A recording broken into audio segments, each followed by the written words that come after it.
You know, I always thought the scariest thing about technology would be the day robots got arms. Turns out it's the day they got authority. Let me tell you what happened to me. Not a glitch, not a little oops. A moment that made it crystal clear who's really in charge. It started with a message, not a big one, not flashy. Just two quiet words on YouTube. Content unavailable. I clicked one video, same thing, another, same. My entire YouTube experience was gone.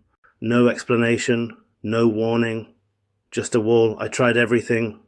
Router, restart, cache, mobile data, prayers to the Wi-Fi gods, nothing. So I went digging, Reddit, forums, and there they were, people like me. Same message, same confusion, no answers. I contacted support. Agent number one walks in like a polite NPC with a headset, reads the sacred script of tech support rituals. Clear your cache. Restart the router. Try another device.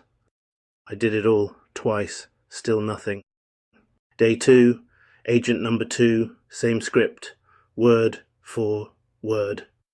Have you cleared the cache? Have you restarted the router?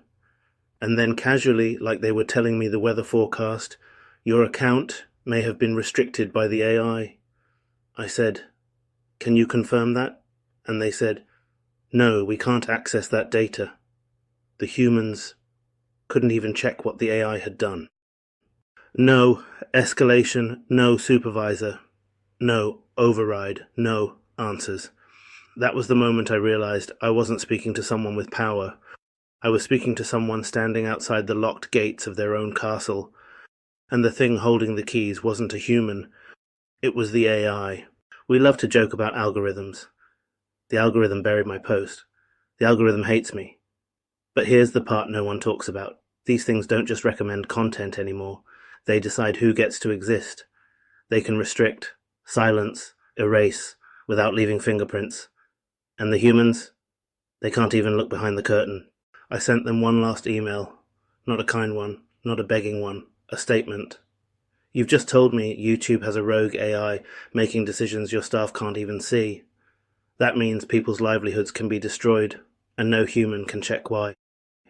I went to sleep feeling something cold, the kind of fear that doesn't shout, it whispers, and the next morning my account was back. No explanation, no apology, no, we fixed it. Because no one did fix it. Not a single human at YouTube lifted a finger. The AI read my email. The AI reversed its own decision because it got caught. That's when it hit me like a brick through glass. I hadn't just experienced a glitch. I'd brushed up against the real power structure of the internet. The algorithm doesn't answer to support. Support answers to the algorithm. The AI isn't just running YouTube, it is YouTube. Think about what that means. We used to live in a world where if something went wrong, you could talk to a human, file an appeal, get a reason. But what happens when the decision maker isn't human anymore? What happens when your fate belongs to a machine trained on God knows what data? And even the employees can't look inside? That's not innovation, that's unaccountable power. I want you to imagine something. Imagine this wasn't YouTube. Imagine it was your bank. You wake up, open the app, account unavailable. You call the bank. They say, oh, the AI must have flagged you. You ask why.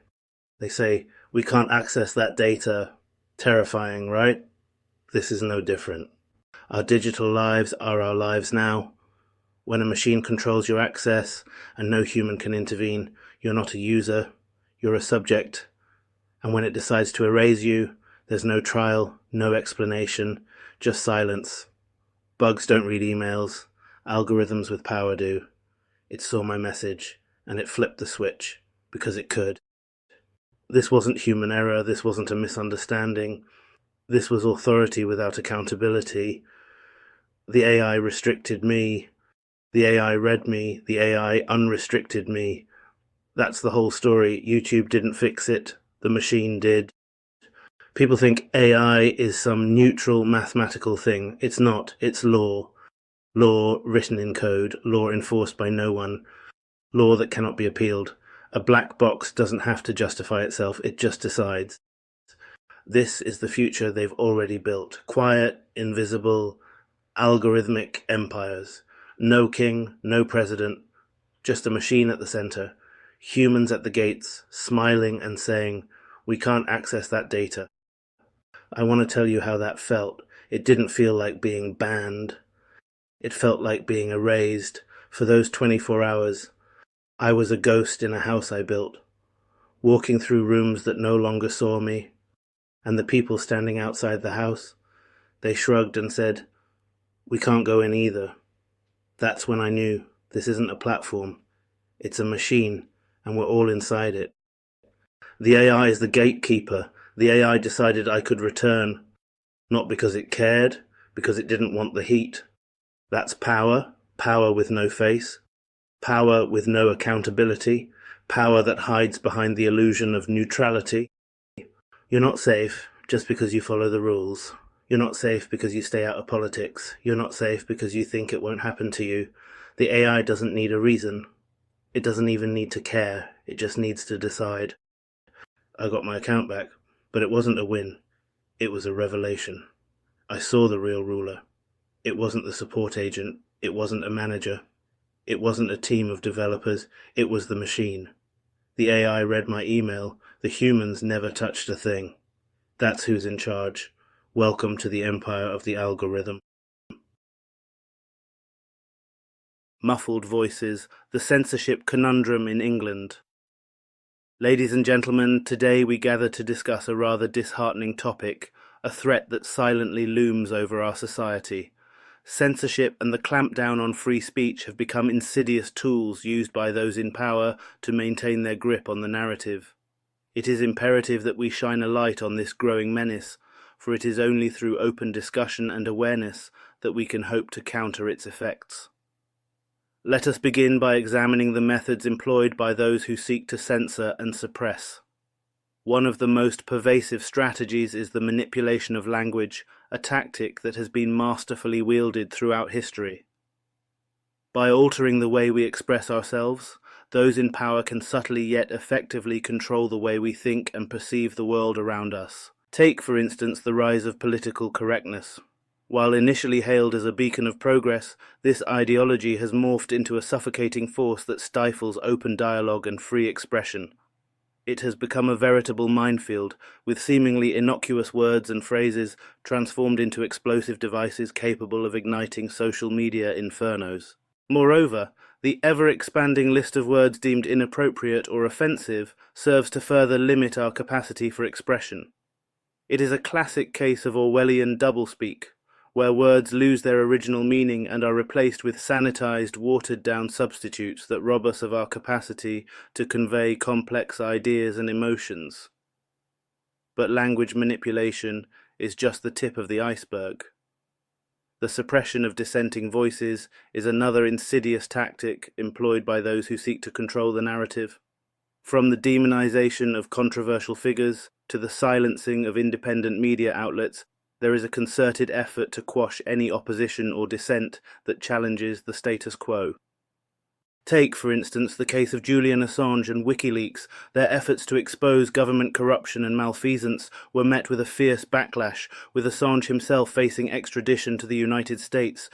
It is a stark reminder of the lengths to which those in power will go to silence those who dare to challenge them. Furthermore, the creeping surveillance state has become an integral component of this clampdown on free speech. The widespread use of monitoring technology, from facial recognition software to online tracking tools, has created an atmosphere of constant surveillance, where individuals are reluctant to speak their minds for fear of reprisal. In this climate, it has become increasingly difficult for individuals to engage in meaningful discourse.